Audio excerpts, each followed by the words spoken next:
Okay, today, January 22nd, 2013. Sitting here with my friend Jay, not his real name, but that doesn't matter at this point.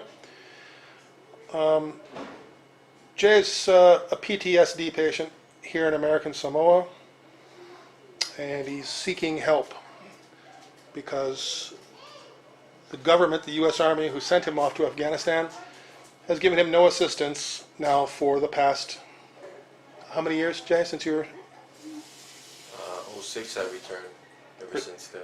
returned from Afghanistan, 2006?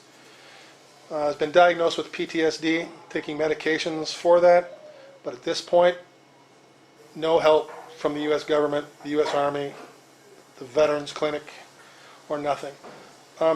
Jay, tell us quick about your military background.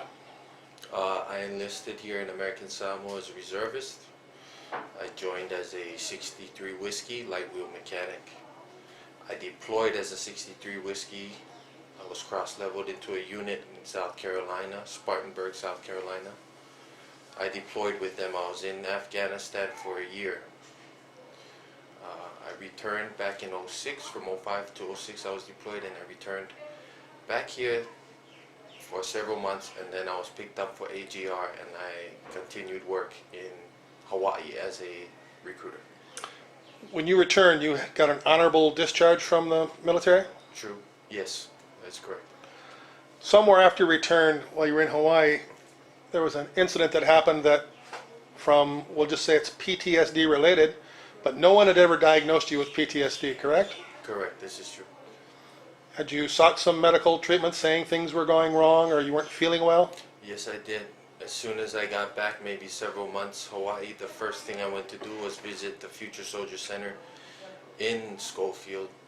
I spoke with a Dr. Cody, who said there was nothing wrong with me because I didn't shoot anybody. There's no possible way that I had PTSD. So you couldn't possibly have PTSD because you didn't shoot anyone. That was Yes, their that's correct. that was their response. Yes, sir. You were having nightmares, couldn't sleep. Describe a little bit more of what was going on with you physically. I was having nightmares. I couldn't sleep at all. The only thing that Dr. Cody could give me was antidepressants and sleep medication that I could sleep at night. I was having diarrhea. I now have high blood pressure due to the stress that I've been experiencing.